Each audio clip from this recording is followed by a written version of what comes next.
कार्तिक मास व्रत कथा महात्म्य चौथा अध्याय 4।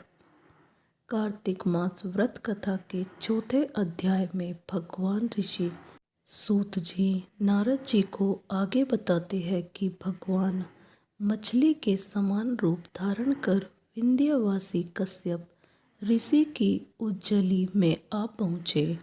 मछली ना तो कमंडल और ना ही तालाब में समा रही थी। यहाँ विस्तार से पढ़े कार्तिक मास व्रत कथा का चौथा अध्याय। नारद जी बोले, ऐसा कहकर विष्णु भगवान मछली के समान रूप धारण कर विंध्यवासी कश्यप ऋषि की अज्जुली में आ पहुँचे। कश्यप ऋषि ने दया करके उन्हें अपने कमंडलों में रख लिया। जब वह उनके कमंडलों में समा न सके तब उन्हें कुएं में डाल दिया। जब उसमें भी वह मछली न समा सकी तब उसे तालाब में फेंक दिया, और जब तालाब में भी न समा सकी तब उसे समुद्र में डाल दिया। वहाँ भी वह बढ़ने लगी। इसके उपरांत उस नारायण रूपी मत्स्य ने शंडकासुर को मारा। तत्पश्चात उस शंडकासुर को हाथ में लेकर बद्रिकारण्य में आ पहुँचे। बद्री नारायण में सब मुनियों को बुलाकर आज्ञा दी। विष्णु ने कहा, पानी में इधर उधर फैले हुए वेदों को ढूंढो। शीघ्र ही आप लोग रहस्य मुक्त वेदों को जल से निकालकर शीघ्र मेरे पास ले आए।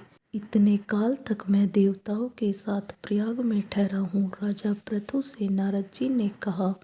उसके पश्चात अपने तपोबल से समस्त ऋषियों ने यज्ञ बीजों के सहित सब वेद मंत्रों को ढूंढ निकाला। उन वेदों में से जो जो भाग जिस जिस मुनि को मिला वह भाग उस मुनि का हो गया। तत्पश्चात हे राजन, उसी दिन से उस भाग के वे ही ऋषि कहलाए।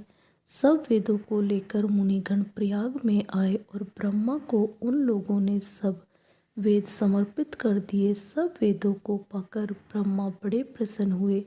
तुरंत ही उन्होंने देवता तथा ऋषियों के साथ अश्वमेध यज्ञ किया। यज्ञ के अंत में देवता, गंधर्व, यक्ष, नाग और गुहाग गण विष्णु को भूमि में दंडवत करके प्रार्थना करने लगे।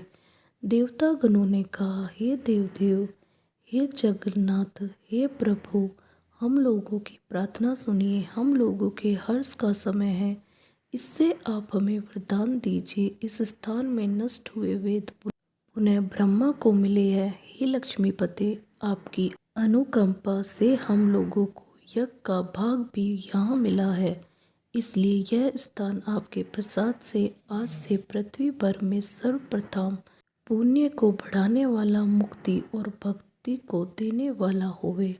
ब्रह्मा हत्याधिक महान पापों को नाश करने वाला आज का यह समय भी परम पवित्र और अक्षय फलदाता हो, ऐसा वरदान हम लोगों को दीजिए। श्री विष्णु भगवान ने कहा, आप लोगों ने जो कुछ कहा वही हमारा भी ध्येय है। जैसा आप लोगों ने मुझसे कहा है वैसा ही यह ब्रह्म क्षेत्र जगत प्रसिद्ध होगा।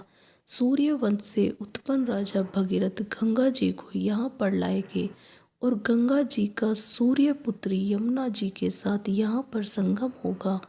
आप लोगों तथा समस्त ब्रह्मादिक देवताओं के साथ मैं भी यहीं पर रहूँगा और यह स्थल तीर्थराज के नाम से प्रसिद्ध होगा। यज्ञ, दान, व्रत, हवन, जप और पूजा आदि कृत्य यहाँ पर सदा अनंत फल देने वाले और मोक्षदायी होंगे। 7 जन्मों के लिए हुए ब्रह्मा हत्यादि महापाप भी इसी तीर्थ स्थल के दर्शन मात्र से उसी समय नष्ट हो जाएंगे। जो बुद्धिमान मनुष्य मेरे तीर्थराज में शरीर त्याग करेंगे वे मेरे ही शरीर में मिल जाएंगे, फिर उनका पुनः जन्म नहीं होगा। जो प्राणी यहाँ अपने पितरों के उद्देश्य से श्राद्ध करेंगे उनके पितर साक्षात मेरे समान रूप वाले हो जाएंगे। यह समय भी समस्त प्राणियों को महापुण्य फल देने वाला होगा।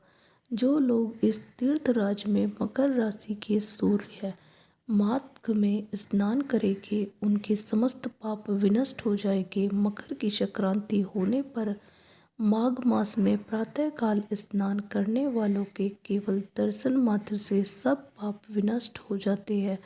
जैसे सूर्य के तेज से अंधकार का नाश हो जाता है। माघ के महीने में मकर की संक्रांति के होने पर स्नान करने वाले प्राणियों को मैं सालोक्य, सामीप्य, सारूप्य इन तीनों मुक्तियों को प्रदान करता हूँ।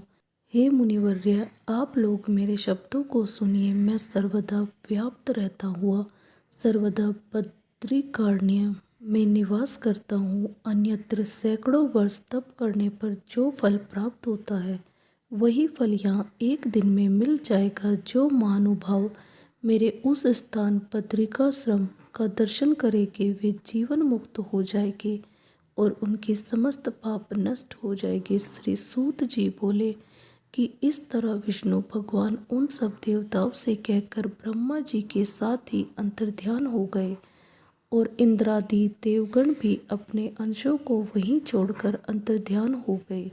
जो कोई प्राणी इसे शुद्ध मन से सुनेंगे अथवा सुनाएंगे वे तीर्थराज प्रयाग और बद्रिकारण्य जाने के समान फल को प्राप्त होवेंगे।